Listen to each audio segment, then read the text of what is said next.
Welcome to Two Bees in a Pod. I am Bilola.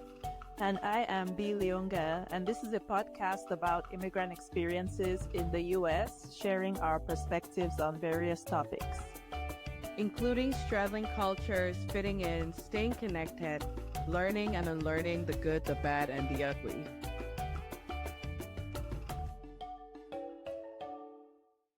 Welcome back to Two Bees in a Pod. This is season 3. When we last left you, I counted the months. This episode is going to be released on Memorial Day, or you're listening to it on Memorial Day in America. And the end of season 2 was almost exactly 6 months to the date. And when we left you, we said that we were going to take a couple of months off and come back.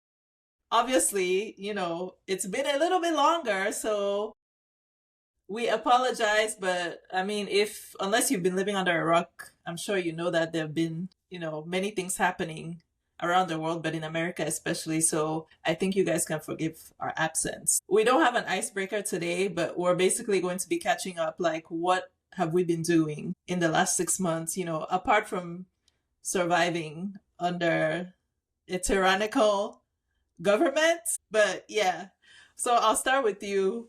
Bilal, what have you been doing since we last left? Working on my sanity. I feel like that has been a priority. I don't think I prioritized it per se, but it was necessary for my survival. I have had to focus on learning how to live with anxiety and not let it ruin me for the next 4 years. And what else? Trying not to burn all my bridges. It's been a struggle. It's been a struggle to I get accused sometimes of being very hard line, but given everything that has happened recently, it's hard to waffle and not really take a position on where I stand. And I feel like if you don't get it, I don't have the energy to explain to you why you should get it, and I just don't have it. So it's just been a lot of hibernation. I finally deleted my Twitter account. I cannot believe I did that, but it happened. Because I wasn't planning to use it, but I didn't want to let it go and somebody profit off of his existence. So I had to delete that. I've done some traveling, went to Tokyo, which was great. And then since the month of May started, that was the official start of my summer, and it's been a summer of joy. I've had reasons to celebrate just about every day, every week. I had birthdays. I went to see Beyonce, there was Mother's Day. And then I guess I should also throw in that I started going to church. Okay, we're going to talk about that in more detail next week. Yeah. But yes. I have some feelings, but we'll leave that for the next episode. We can touch on it. We can touch on it because I really want to talk about it. So I go to church almost an hour away from my house. I probably drive by 20, 30 Catholic churches to get to this one Catholic church. But I look at it as that church is what I needed at this particular point in time, where I've talked about I don't necessarily have a community around me. I don't really have friends here. And we started going to this new church maybe towards the end of January and towards Black History Month. And it's a Black Catholic church, and it's very Black centered. I love the priest, and he's very open, talking about things that apply to real life as a Black person living in America in these times, or it's a Black Catholic. So I tell people that I'm not yet sure where I fall on the belief spectrum, but on the community and just having somebody being open and willing to talk about the things. We were late last Sunday, but he was talking about, loneliness, the loneliness crisis in the world,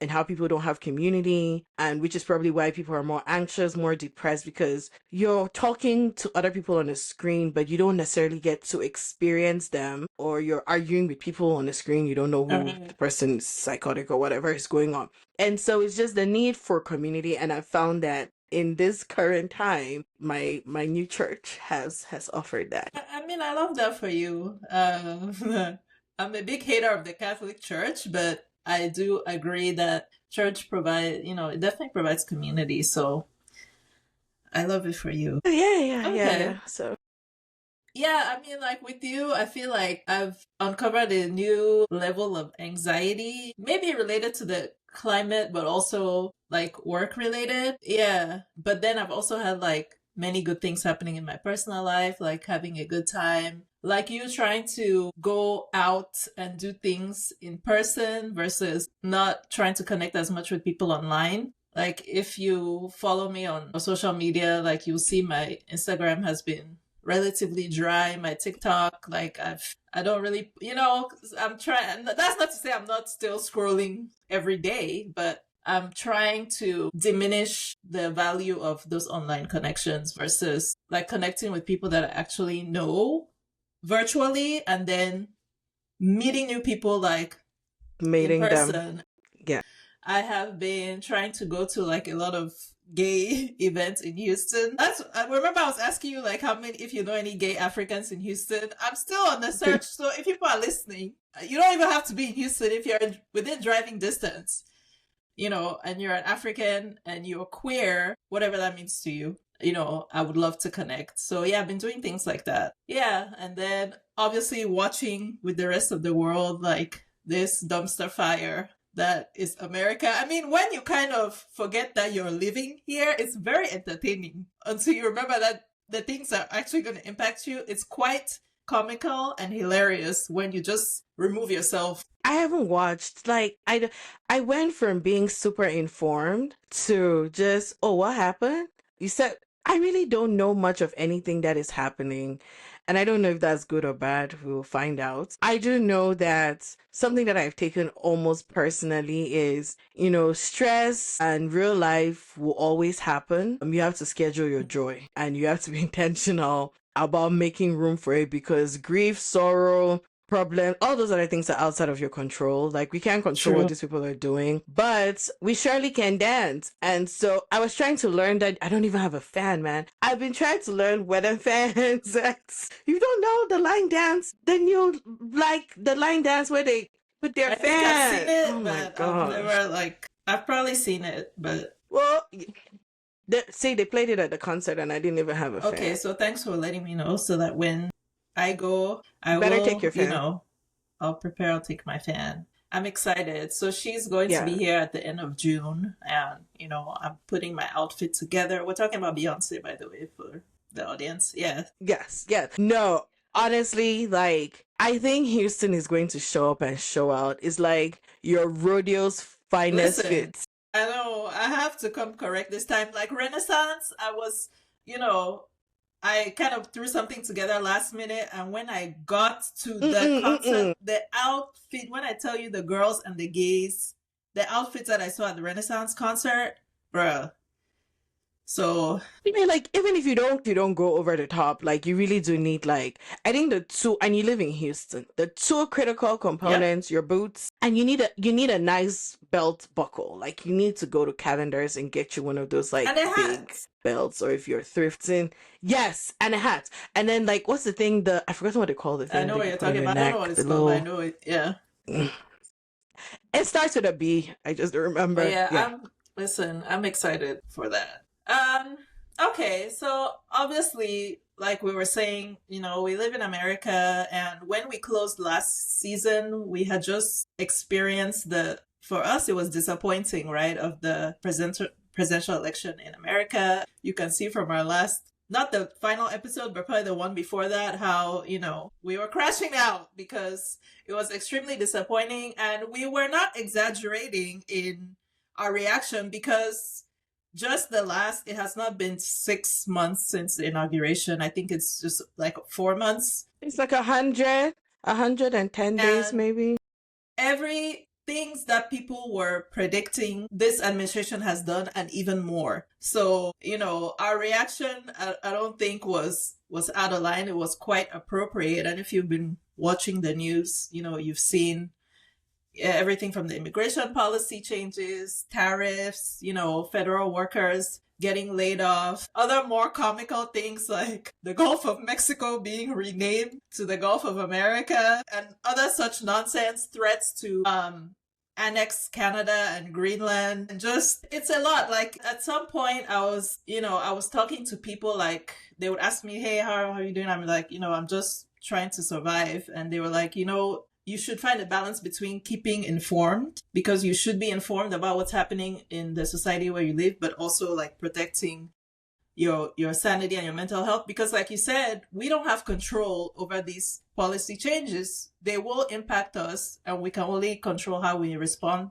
to them. So there's definitely, you have to find that balance, because it's literally something new every day. I feel like at this point we've even become desensitized. When we hear, some other nonsense, it's like, okay, yeah, it's just another day in America at this point. Yeah. So a huge, percentage of our audience are Cameroonian and other immigrants, or people who live in the US, other Western countries, as well as people who live at home in Cameroon and maybe, hoping to one day come to America.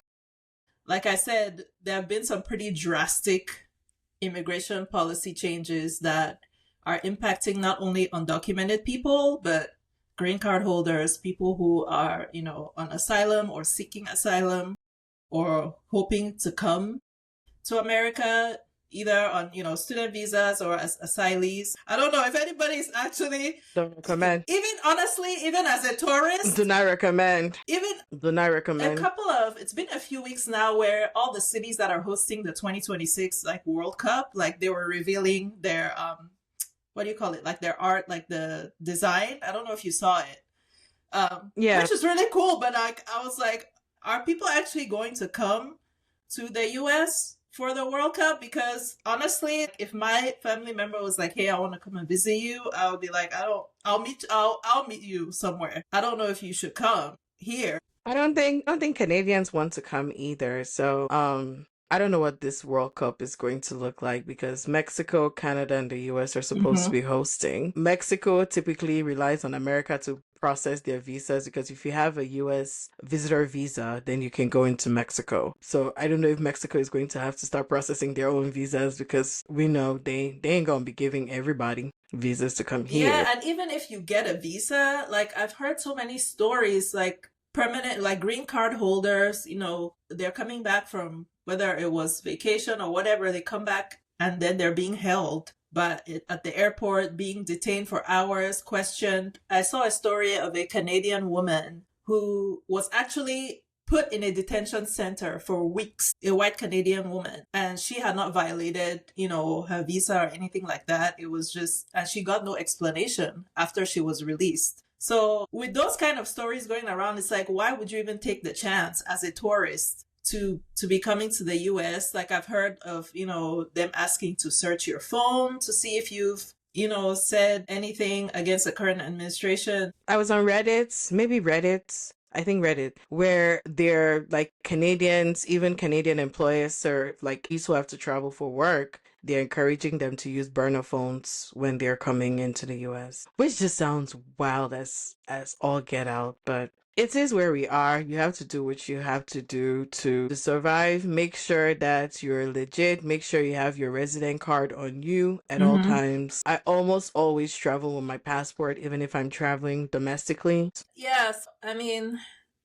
I don't know what agreement the U.S. government has made with the country of El Salvador, but a lot of alleged undocumented immigrants from the U.S., and I've heard stories of people who actually were not undocumented, US born, citizens who maybe just did not happen to have a passport or birth certificate showing that they were born in the US. They've been deported to El Salvador, to this prison where the conditions are supposedly terrible. And there is that one instance of this man who was deported there, and his case actually went to court, and the Supreme Court ruled that the US government has to bring him back to America, which I guess the Supreme Court ruling doesn't matter anymore. But yeah, so things like that have been happening. For Cameroonians specifically, the bad news is that TPS has been terminated, which, if you've been listening to our show last summer, we had Daniel, who is a Cameroonian immigration lawyer, and he talked about TPS, temporary protected status, which was granted to Cameroon, which benefits, Cameroonians in the US, and it protects you from being deported to Cameroon, along with some other benefits that you get. But that program has been canceled for Cameroon and Afghanistan because, quote, the conditions no longer merited US protections, which, let's keep Cameroon aside for now. Afghanistan? Listen, I don't know a whole lot about that country, but if somebody is in America saying, they fear for their life or their safety being deported back to Afghanistan, and the DHS, Department of Homeland Security, is saying, no, you have nothing to be afraid of. The conditions don't merit your protection. That's wild. But yeah, so that's the bad news, right? For Cameroonians, it's the TPS is due to expire in June 2025 for our country, and it will not be renewed after that. So after that point, anybody who was, previously protected under that status, I don't know what's going to happen to them. Let's just ask, do they have to leave? I don't know. Maybe we should have a immigration episode part 2 where we can have, an immigration lawyer, give us more information. Because, I really don't know what will happen. They said just under 8,000 Cameroonians who are currently protected under TPS will lose that protection as of June. Yeah, that's bad news. Policy that has been making the news are tariffs, right? What's a tariff? Well, it's kind of a tax that's imposed on goods that are imported into a country. And Trump, one of the first things that he declared when he got inaugurated was that he was going to, levy tariffs against everybody, right? And all the countries that, the U.S. imports, but particularly, of course, China, which so many goods that are sold in the U.S. come from China, and then also Canada and Mexico, which his reasoning or his rationale was, number one, he wants to incentivize domestic manufacturing in the U.S., and then protects or try to curb some of the illegal trade of drugs that he says are coming in from those countries. And that has been on paper saying that you want to incentivize domestic manufacturing in the US, fine, but there's no infrastructure to replace the things that are being imported from China. So shouldn't you first establish the infrastructure, the factories? Make sure that the factories are there, the workers, that you have the materials, the raw materials, before you stop effectively trying to stop the things that are coming in. I mean, that's what I would do, but clearly that's why I'm not the president. Sorry to all the small business owners who import goods from China. I'm not sure. I can imagine what the last couple of months have been like. I was listening to an episode of one of my favorite podcasts, Planet Money, and they were talking about how, by last week it was supposed to be 130 something % on things from China. And so there was a stay where if the ship was on the water by April 9th, then you would not have to pay that 100. But just before they now announced the pause where the tariffs are now at 30 something %, people whose goods came in the day before that had to pay 100 and something %. So it's almost it's not even your business savvy. It's just if you're lucky and your goods came late, quote unquote late, then you escape that. The lady went from having to pay 90,000 to maybe 45. I don't know if he actually, because basically what happened is that he, declared these tariffs and China called his bluff, and they imposed, counter tariffs on American, goods as well. So it was that's why it was a tariff war, and they were kind of going back and forth. And that's why it got to over whatever it was, 100 and something %, because they were just going back and forth and upping and upping and upping until I don't know how they came to the 90-day pause. But I just think about as a business owner, and I'm not even talking a large conglomerate, right? There are a lot of small business owners who get, their products are manufactured, and it's just a constant cycle of 90 days, 30 days, 60 days, 90 days, 30 days, 60 days. Oh, sorry to all the entrepreneurs. I'm sorry. Well, sorry to all the entrepreneurs who don't shame people who have 9-to-5s. My compassion is very limited these days. It's very, very specific. It doesn't envelope everybody. So that kind of reminds me of this FAFO, trend that has been, not even a trend, but discussion, right? That has been happening on social media, because what happened? The people who voted for Trump, they are not excluded from these severe economic impacts that are happening as a result of his policies. An example is the Midwestern farmers who U.S. agriculture, like the U.S. government heavily subsidizes farmers. And I don't know if he has actually like implemented that, but they have at least threatened, right, to withdraw those subsidies, which now the farmers are freaking out. But it's like, most of you voted for him. So what did you think was going to happen? You think he was just going to deport all the brown people and you were going to live happily ever after with your subsidies? Like, did you not hear what he was talking about on the campaign trail? Did you not hear what Elonia, was saying? Like, and you talk about compassion, and I kind of hear the leftist girlies, chiding the people who are celebrating Trump supporters, like losing their federal jobs and losing their farm subsidies. I get both sides because all of us now are in this pot of hot water, but I can still turn around and laugh at you because you voted against your own best interest. At least I tried to save us, Where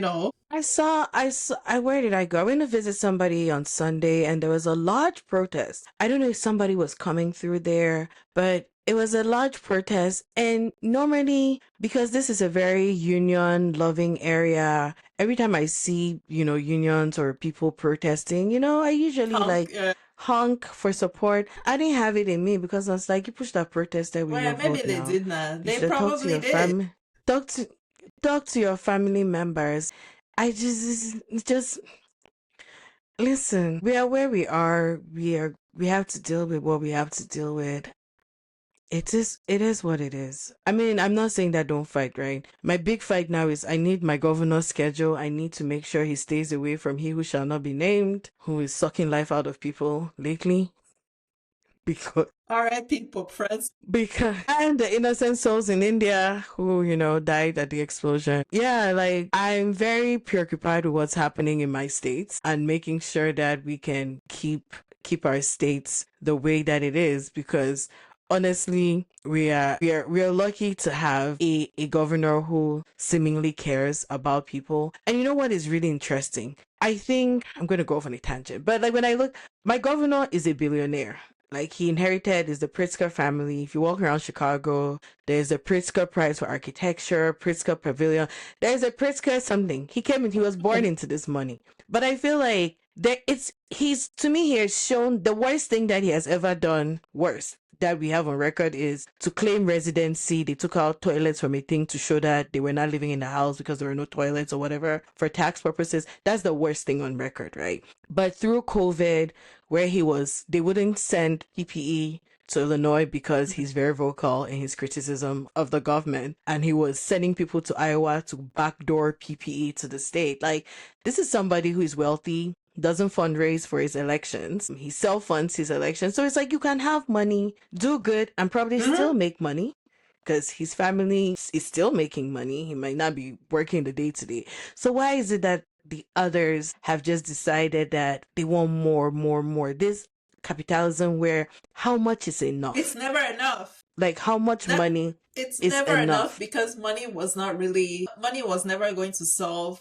Listen, Elon Musk is a great example. You can get to literally the wealthiest man in the world, be at the pinnacle of your field. And if you don't love yourself, you will crash out and take everybody around you and, maybe even a whole nation down with you. That's a perfect example. And I think a lot of Silicon Valley also, it's the man bashing is coming, but it's just men and egos.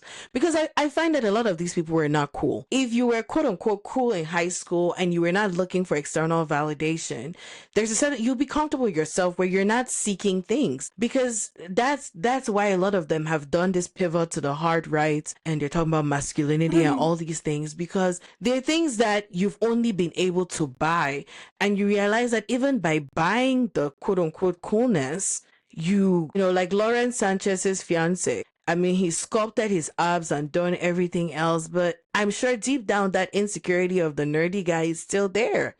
And that's why people keep doing these things. And it's just testament to the fact that men are going to have us all killed in this world just because of their egos, because women would never. Okay. There's an exception. Because the two people that I had in mind, J.K. Rowling and Elon Musk, they are the perfect examples that, listen, if you have not found, I don't know whether it's inner peace or contentment, like all the money in the world will not make you happy. And when you get to that place and you realize that, okay, I got the thing that I was chasing and it still has not made me happy, you have a spectacular crash out, which her own version of that is, to attack trans women. Like, she wakes up in the morning and gets on Twitter and just finds a masculine looking woman, whether she's trans or not, to like just focus her hatred on. And then Elonia's version of that is to try to destroy America. So I feel like, yeah, women are not exempt from that, but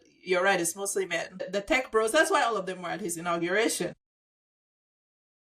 Anyway, sidebar. With the tariff wars, one of my favorite things that came out of the tariff war was the suppliers on TikTok outing all of the designer brands. I mean, that week, I didn't save any like names or anything to start ordering directly from the source, but it was so great to see what we all knew, right? At the back of our minds, we all knew that this Louis Vuitton, that you're paying thousands of dollars for, it's made in the same factory as, the $100 bag, and it's made from the same materials, and this is how much it actually costs to make. So I really enjoyed watching that, and I'm sure the people who purchase, designer goods are still going to continue to purchase it, but I was glad to see that discussion happening so that all of us know that, like, we can all acknowledge among ourselves, like, when we're buying this shit, we know that we're not buying it for, like, the quality, because the quality does not cost that price tag. We're buying it because we want to display, it's sending a message, essentially. So it was really good to see that conversation happening in real time. I saw all kinds of shit, even Tide Pods, like laundry detergent pods. Like, I saw a guy like showing, he was like, yeah, this one costs like $0.01, and he had like a whole big like tub of them. I was almost tempted to DM that one because I'm like, dishwasher detergent is expensive and laundry detergent is expensive. I was tempted to slide in that one's DMs, but yeah. I haven't been on TikTok since their little propaganda that they pulled back in January. I haven't forgot about that. It annoyed me so much. And then in addition to their propaganda, because that first day everybody was messaging me like, you okay? How are you coping? Everybody knew about me and my TikTok shenanigans. But I went from like, I cannot say, I was spending a lot of time on TikTok. When I saw how much time I spent on TikTok weekly, it was the incentive I needed to get off the app. So I don't go on TikTok anymore. But yeah, I follow a guy. Well, he used to live in Dallas, Tanner Letterstein, and he'll usually take apart the bags and like break down the cost of the leather. And not that I was a designer bag girly, but my takeaway from that was I should probably focus more on the quality of the leather that is used versus, the brand. So because of him, I want to go to this place in Spain where he said most of the leather bags are made. It's called Ubrique in Spain. So if you're listening to this podcast and you happen to go to Ubrique before I get there, please buy me a bag. But yeah, there's definitely a lot to be said about, aspirational. I hate that term, aspirational goods. Yeah. Like, what are we aspiring to? I would even call them aspirational. It's more, what's the word? I don't know. No, it's not pretentious because you're sending a message, right? When the guys wear, the Hermes belt and the Gucci belt and the buckle is short, you're saying something, and it's okay. And I'm not condemning that because I have like one or two designer things. But again, I love that the conversation is happening. Like, yes, we all know that this is like, let's not pretend like that bag is actually worth that. It's not. They're selling the name, and by buying the name, you are saying, hey, I want to send a message that, I have this kind of not exclusive, but I have something that the poors cannot afford, essentially. That's what it is. The plebs. No, but you brought up leather. The Nigerian girlies also jumped in on that trend because apparently I didn't know this, but a lot of leather, like quote unquote Italian leather, comes from Nigeria. Yes. From Kano. And one of the biggest tanneries, Western Leather, they actually make leather goods that they sell directly to consumers. They are on Instagram, they're on Twitter, and they have a website called Winston letter. So if you're interested in that, Okay. we tend to source raw materials and rarely ever make our own finished goods. Now that it's available, encourage people to check it out. Another sidebar. While we've been away, I've been shopping. Ma'am, I was about to say that, we've been talking about consumerism. Now you're going to say you've been shopping? What have you been buying? Hey, no. Since I'm now a church girly, I need church frocks. Okay, so wait.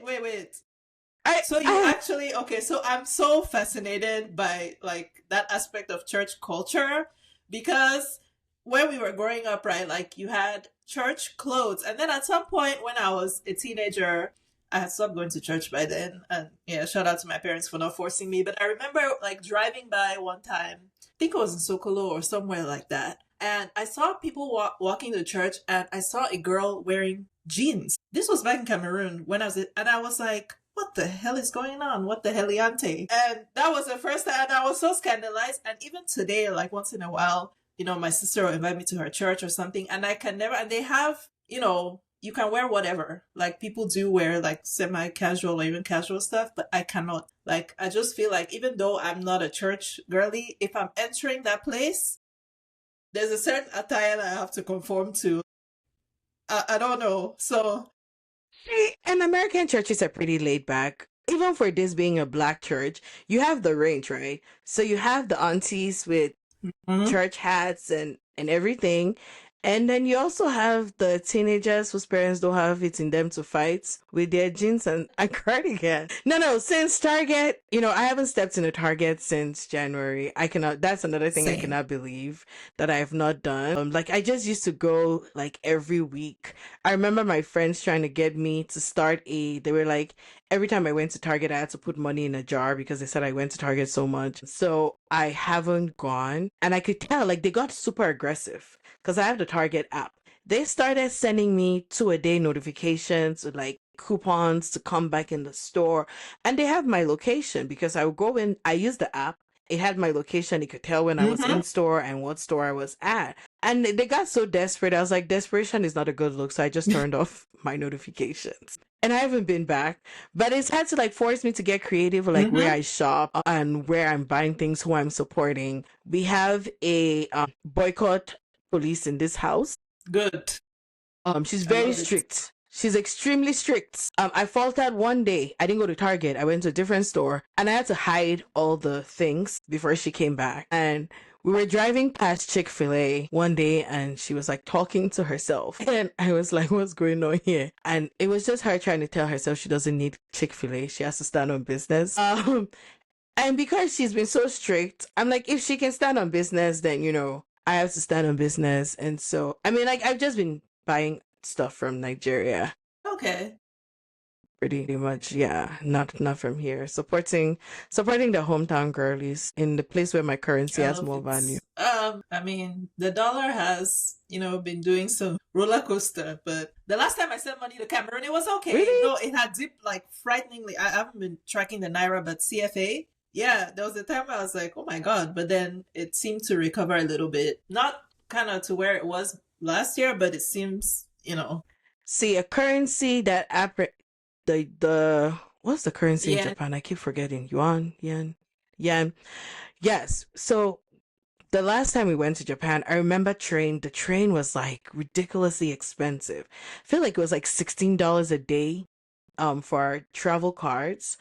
We spent more time there this year and I don't think I spent up to like $10, more than $10-15 the entire trip on transit. And I kept wondering, like, $10. things just seem much more affordable. London has entered the It's charts. just it's like things just feel, much more affordable. Like, what's going on? And like, even when I went into stores, like things, and it wasn't until I came back, people were like, oh yeah, like their currency has taken like a nosedive. So I was like, makes sense, because I was just wondering, like, last time we were very prudent. Like, it just felt like if we coughed, everything cost a lot more. This time it's like, okay, all right, yeah.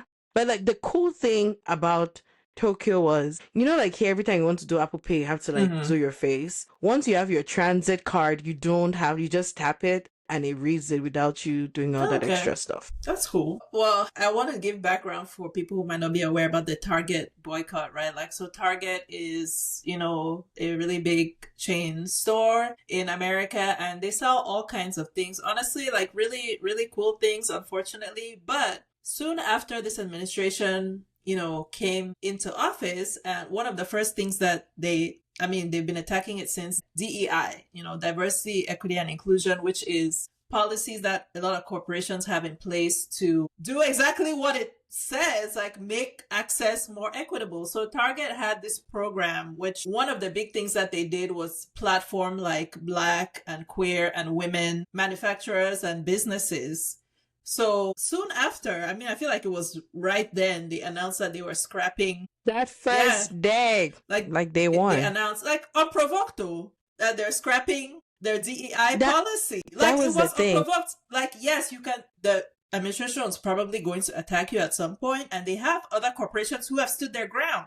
But Target just volunteered, like, that they're scrapping their DEI, you know, initiatives. So that's where the boycott comes from, particularly the Black community. Were like, okay, you want to scrap DEI? Okay, so we'll speak with our dollars. And there has been a huge boycott. Like you, Bilala, I was in Target every week, sometimes 2-3 times a week. And I didn't think I could do it, but I was like, at least let me say that I tried. But it got easier. I don't even know what I was buying in that damn store. Like, what was I really buying? Because I don't feel the difference now. I feel fine. Like, I don't miss it. Exactly. I went into that store so much. I don't know what I was buying. And I never really, I went in there, I would check the sale rack, buy little clothes here and there from the sale rack, go to Bullseye Playground, buy nonsense I did not need. I was always in there buying some bullshit. I bought skincare, but I've done a hard pivot to Ulta. Ulta has the thing. So like last week I went into Ulta almost every day. But like my friend and I were talking, she said your grocery store. I bought Nair from the grocery store a few weeks ago. I started checking, and the grocery store also has coupons sometimes, and they have sales. So I started buying lotion and some of like the basics from the grocery store, and just looking for anywhere. Another place I haven't been shopping is Amazon. Amazon still has, I will not say a chokehold, but it definitely has me in a soft embrace. I've not yet completely boycotted Amazon. Please don't kill me. Leftist girlies, don't come for my head. I'm trying. Okay? Baby steps. Yeah. And then another big one that people have been boycotting. I hated Walmart from day one. I hate that store. So for me, there was no boycott because I never went there. But that's another corporation that, you know, capitulated. You know, they've been doing shit from time. They've been, you know, violating their workers and all kinds of. So I never even used to patronize them. But that's another big store on the boycott list that people have been boycotting. Yeah. I miss them just for my cleaning products. I used to buy like my household cleaning things from there, but yeah, I haven't been in there, and I just started going again like last year.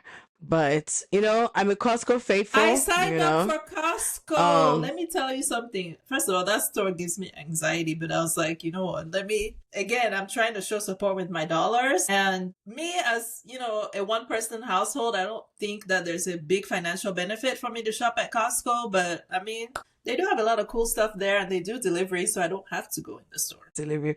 Listen, Costco, I feel like Costco is a store you have to go in. That's not a delivery store. It is a tapas bar. Don't go on weekends, because first of all them peoples don't brought their kids to feed them. If you go on a weekday, want to take your lunch break, swing by around noon to 2. That's premium tapas hours. Because sometimes you go in there just to get toilet paper, and then you sample the tapas, and it's like, oh, I can try this, you know. I get that you leave by yourself. Like, there's just 3 of us. I don't necessarily buy Costco size for everything because some of it is just pointless. I've tried buying bread. It's gotten bad several times. So we don't necessarily buy everything from Costco. But the good thing about it also is that the membership tends to pay for itself, right?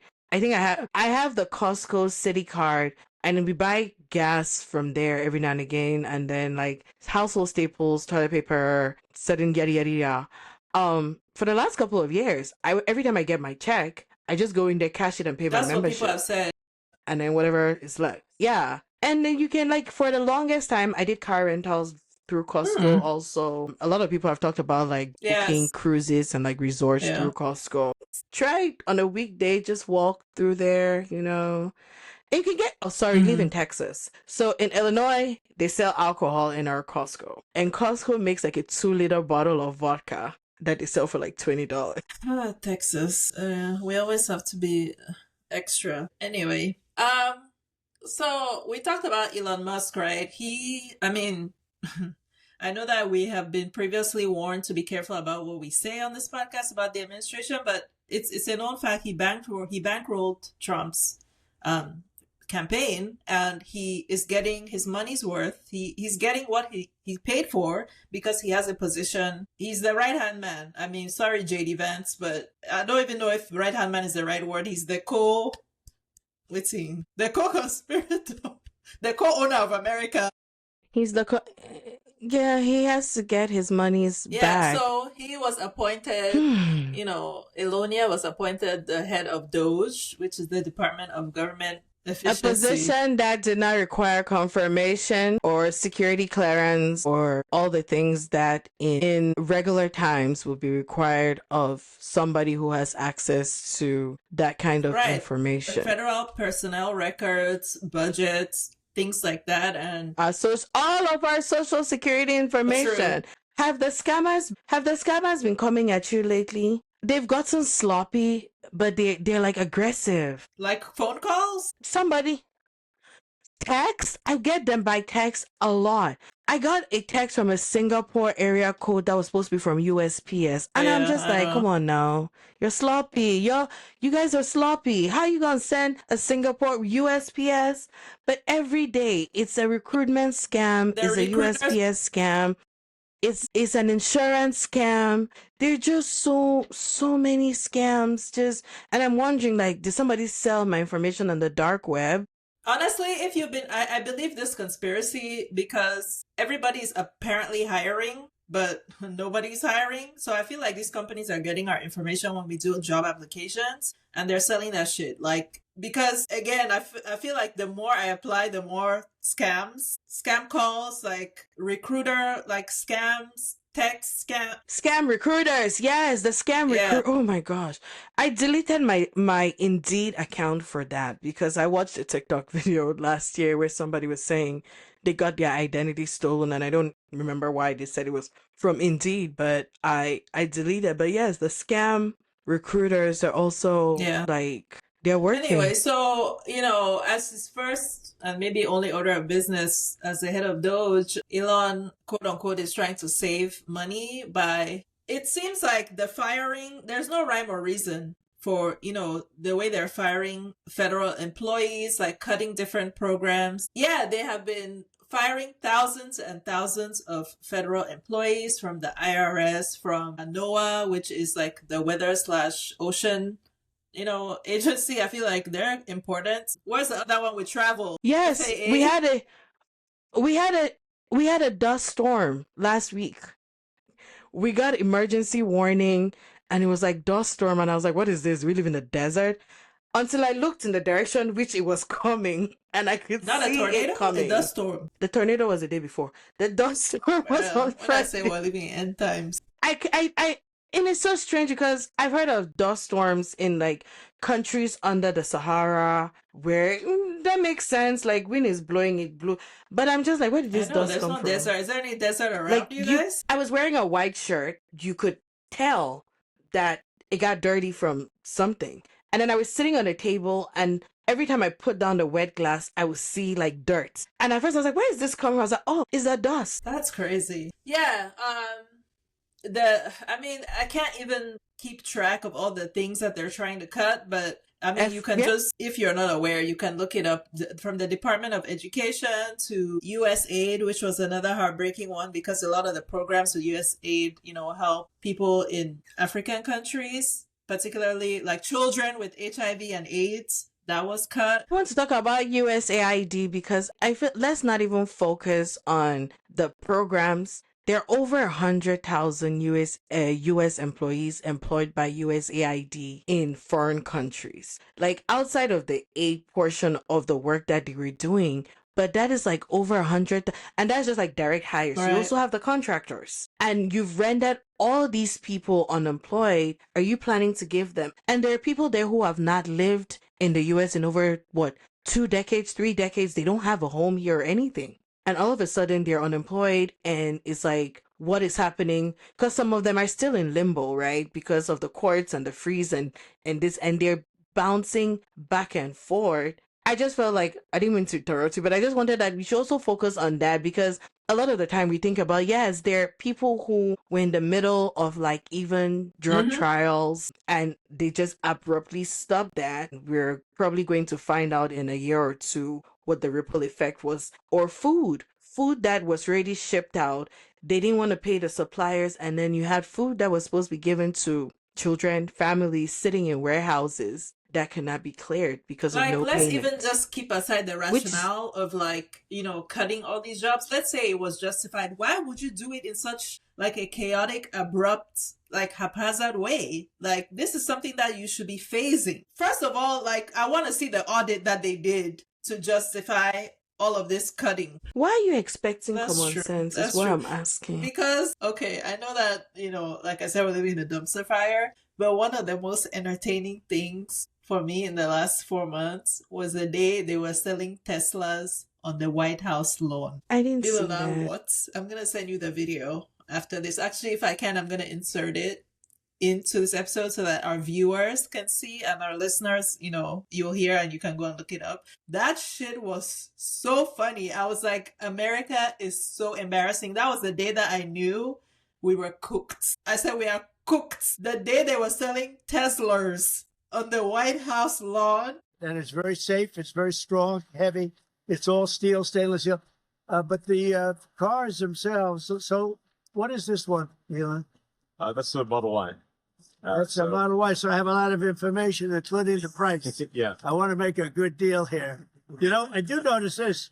They have one, which is $35,000, which is pretty low.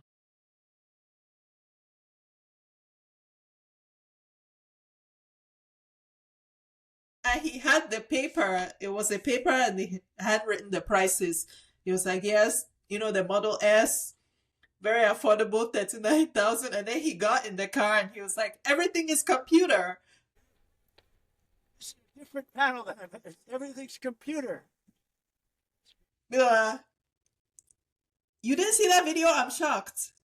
Then that means George, I've left the internet. Yourself. I love it for you, but that shit was so funny. That was the day that I said, you know what? There's no need for me to be like stressing. Just allow the empire to fall. Like, we're cooked. We're cooked. The president of America was acting like a used car salesman. I love Tesla. Like, that shit was so funny.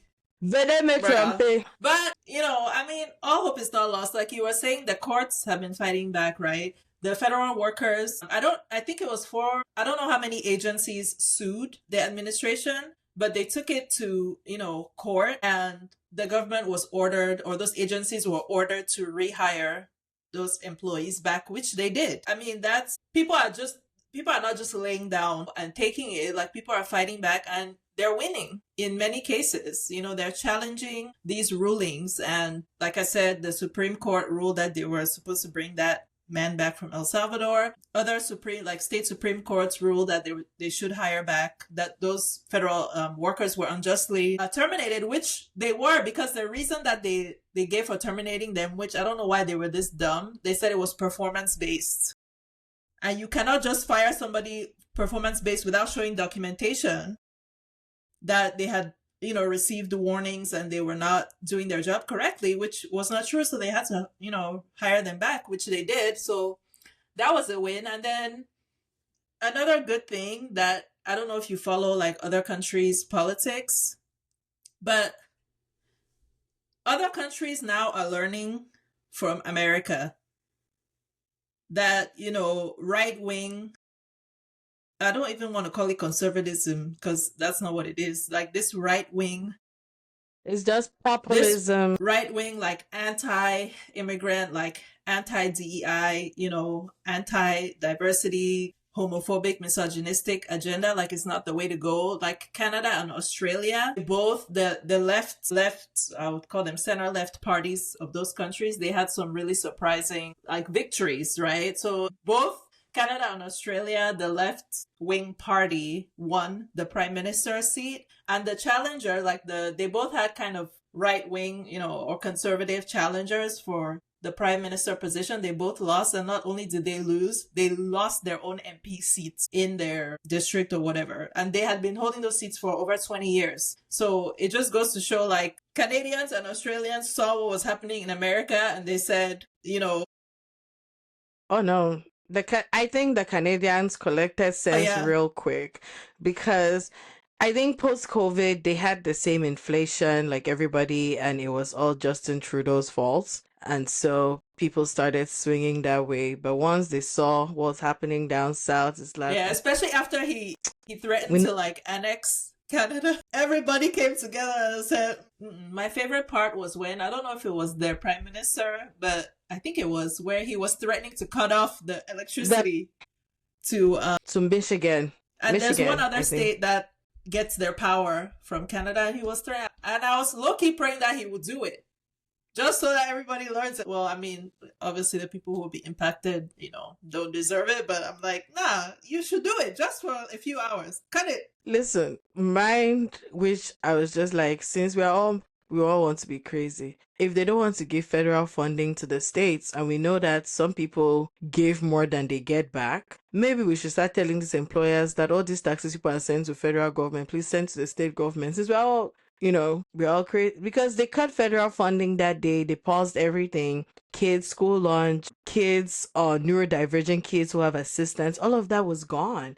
And it's like there's so much of a ripple effect, because if you have a child who needs support and you need assistance to pay for that, and then one morning it's gone, then you're trying to balance work while also balancing your child's needs, and that's just unnecessary stress for everybody. Yeah. There are so many, I've even lost track, but things that you would not even think of that were impacted, by these funding cuts. Like, it's crazy. And yeah, everybody's being impacted, including the people who voted for him. But it's like, why do we all have to suffer for you guys to... Yeah. Like, why did it have to come to this? You're even talking about reinstating jobs. I heard of a story of, it was a veteran who had struggled since they came back. They finally got a job with the IRS, and they got cut, and they died by suicide as soon as they got cut. Like, okay, you're reinstating them, but there are people who are like, they're just trying to get by. And I don't know what the bigger end goal is, but there are a lot of people who are suffering because it's unnecessary suffering. It's not needed. It's just cruel. And even for those who voted for him, like, I don't really feel bad for people where it's like, I didn't think it would affect me. Screw you. But just people are living their lives and they're suffering because of what? Remember when they said federal workers to send a weekly report of what they did or some strange thing, and people said their supervisors were like, yeah, don't do that. So I don't know, it feels targeted. And especially if you think about the role the federal government has played in building the middle class, particularly for Black families. When veterans came back after the Second World War and FDR was rebuilding with New Deal and the GI Bill, Black people were excluded. And so while their fellow,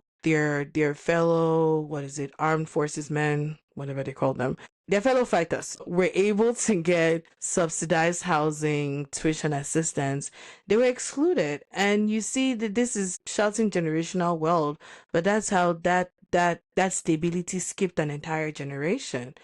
And who knows what the ripple of effect of this is going to be in the long term. Yeah, I mean, yeah, but it's not all doom and gloom, right? I think to your earlier point, we need to really now more than ever, like, focus on the local things. We should be looking at the big, picture as well, but focus on the local things. And I think I was telling you a couple of months ago, I'm going to go on an astrology tangent, but this is the year of releasing perfection, right? So when we talk about leftist communities, there's a lot of infighting, which the right wing doesn't do that. But we want to nitpick every little thing. When wickedness When cruelty is your mission statement, That's true. why are you fighting? That you're not cruel enough. I mean, the bill did not pass because they didn't cut Medicaid enough. So that's one way to look at it. But, I saw a thing about, I don't want to call this man's name, Bernie going on a podcast, Andrew Schultz's podcast, to talk about what we're beyond that. You don't want to call Bernie's name. Please, no, I'll fight with you. I'll fight with you because Bernie is one of the few Democrats. I know I just left saying that, we should not have infighting, but the Democrats are really some spineless ass bitches. Like, apart from Bernie and a couple other people. No. First of all, Bernie's an independent. Okay, but he's okay. On the left. No, but here's the thing. Bernie, yes, he's been stumping with AOC, but he never misses an opportunity to say it's the establishment. I watched a few clips where somebody was trying to make the point that, like, when they told him, like, Bernie bros back in 2016, Bernie bros were racist and how does he handle that? And his answer was, well, it's the establishment, democratic establishment. Like, sweeping that under the rug. Two things can be true. No, here's the thing. Just like we're talking about unified messaging, because there's Bernie, there's Beto saying, oh, these are the things that the election was lost. We have to look forward.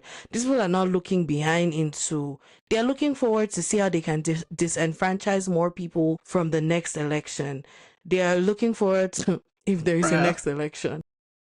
I get you, but some retrospective has to be done. And listen, all I'm going to say is if Bernie had been a candidate in 2016, we would have not been here today. So, but and here's my thing, you've not won a primary, so we don't know. You've not won a primary in 2016 and whichever year that you ran. It's easy to say what people should have done. Why didn't it work for your campaign? We can all agree that. Do you think that the Democrats match the Republicans' energy? Like, for real? Like, you really think they don't? No, because they want to be doing some, we are principled or whatever. Case in point, look at Al Franken. And when they kicked out Al Franken from the Senate, and then now, I don't even know which one I should start calling who did what or who did what. My English words are finishing. Like, they deserve anyways all the criticism that they're getting. Like, they do. Like, they themselves are also kind of holding on to this old guard. Like, I don't want to misquote the position, but there was a position where AOC, was putting herself forward. And my mortal enemy got involved. And, like, that's a perfect example. Yes, or they blocked Jasmine Crockett from something again this week, or they were blocking her. And there are people who seem to be, like, rising to it. They're talking, they're breaking it down. I've watched Pete Buttigieg go out into, like, Iowa and have these town halls and talk to people and, meet with quote unquote. But one day we'll also talk about why for every election that is lost in this country, like, there's this narrative about, the Midwesterns, your typical American or something, and that seems to be the place that everybody wants to pander to. Like, let's also talk about the votes that were lost in urban areas and why these votes were lost. Like, manufacturing is not coming back. All the things that were sustaining the middle area is not coming back, and everybody needs to get with the times. But anyway, so I wanted us to talk about other current events, but we really don't. If we start diving into them, we'll be here for another 2 hours. But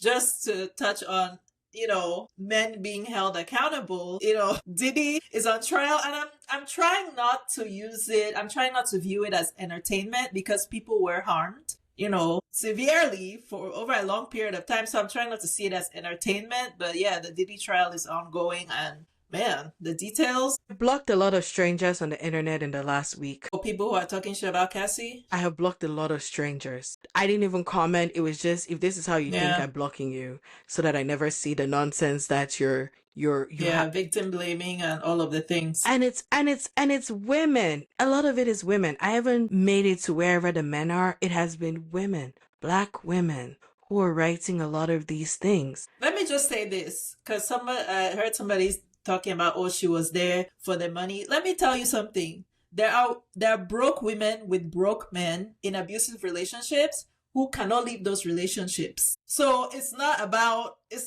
the money, because the broke people are also there. And also so abusive. it's not about, she was staying for the money. Like, what amount of money do you think is somebody would, take to be undergoing that kind of abuse? So when I see, anyway. I took a marriage and family class in college. And if I don't remember anything else from that class, the one thing I remember was a lady who was a survivor of domestic violence who told us straight up, she's the one who paid for the gun that they used to point to her head. He had already been hitting her before that, and every time, there was a thing. Before he hit her the first time, she already did not have friends or family because she had isolated herself. And by the time the first strike came and everything that was happening, and somehow she still was able, he was not a millionaire. She made more money than him. And somehow he still convinced her to buy the gun because of the number of times she had called the cops, he could not buy a gun. And she was the one who bought the gun. And what did he do with the gun? He tried to kill her. Yeah, it's not about money. Like, abuse and abusive relationships, they're so complex and there's so many layers. And it's not like the person is abusing you from day one until the day that you leave. No, it's like they're gonna do it, apologize, treat you nicely, do these things, say you're sorry, you're gonna believe them. Like, and then frame it as, but I don't like it when you do that. I don't like it when you do that. It makes me really upset. So if you don't do that again, then let's be for today. I saw a thing where I don't know if her mom testified today, where her mother said he blackmailed them. He blackmailed her parents. They took out a $20,000 loan on their house and gave him. What was $20,000 to this man? Because he said he was going to release a sex tape of hers. And then the Christian girlies will come online and say, oh, Diddy is also a child of God. He deserves witty. But I'm like, this is why, y'all are never beating the allegations. Like, the way the church, anyway, let me not get into it. We'll talk about that next week. Another man who's facing, the repercussions of his actions. Chris Brown was arrested in London. Not even 24 hours after he posted Free Tory. Listen, the karma was so swift in this one. The karma came so swift. Somebody cracked a joke and said Free Tory. I said, you want to get a Chris Brown suit? Because I'm not even going to say allegedly. They have it on CCTV. In 2023, he broke a bottle of tequila over somebody's head, chased the person around the club, broke his leg. So that's what he missed, I think, that in England? 2023, and he has missed 2 or 3 court dates. So I don't know, somebody on his team dropped the ball, because I cannot believe that he did that knowing that he has missed his court dates, scheduled his tour, and showed up there and thought he was just gonna perform and go to the next country. Like, somebody on his team dropped the ball, but I don't feel sorry for him. Maybe they're tired of him, so they decided that. They decided to let it go. Because that other midget that is sitting in jail, when they said he got stabbed, somebody said, I recognize the setup when I see one. They said that he sets himself up. If not, why didn't they finish the job? That he did it so that he can say, see? Because he's still taunting her even from jail. And you have all his fellow misogynists and women haters who every now when he says it is like they rise up. The other one, he has not collected his L and decided that he should just take a year of shame. And just sit in it. He wants to pop up again with some Free Tory. Well, I mean, he has probably healed from. He was probably healed from his last BBL. Talk he should again, continue. We'll call Kendrick. Well, what are you? He should continue. So yeah. Justice came swiftly for Chris Brown, and it was a beautiful sight to behold. And the fact that they denied him bail. Why should they not deny him bail? You have missed your hearings. I mean, and you're a flight risk. You'll sit in that jail. Okay, like I said earlier, R.I.P. Pope Francis. We'll talk about, him and the church in our next episode, because was it season 1? We had an episode about, deconstructing, from Christianity. And to date, that is our most popular episode. So we're going to do a part 2. No. Y'all little heathens. Related to, I see it, and nothing is touching it to this day. It's fascinating for our very godly culture. Yeah, so we're going to do a Losing My Religion part 2, where we'll talk about, Pope Francis, his what's the person that comes after you? Not predecessor, your successor. My bad. Successor. Clearly, I haven't been doing my reading. My vocabulary has shrunk. Yeah, and we'll talk about Bilole's return to church, so don't miss the next episode. And we're going to be doing our book of the month as usual, our June book of the month, because June is Pride Month. We're going to be doing a gay book. It's by a Cameroonian author. It's called These Letters End in Tears by Musi Teji Xavier. So pick up your copy. It's, it's a tearjerker, so get ready. Get ready to be emotional. And as usual, we're on YouTube at 2Bs in a Pod. We're on Instagram at 2Bs Pod. So subscribe to us on all the places. Follow us. Or tell a friend to tell a friend. Let season 3 be the season that, we blow. And Amen. Until next time. It's only when a mosquito lands on your testicles that you realize there's always a way to solve problems without using violence. And the church said. So, no interpretation or explanation needed, right? Like, there's always an alternative solution. And, when your back is against the wall or when you have something to lose, then you will definitely find that solution. Yeah. Yeah. But if needed, choose violence.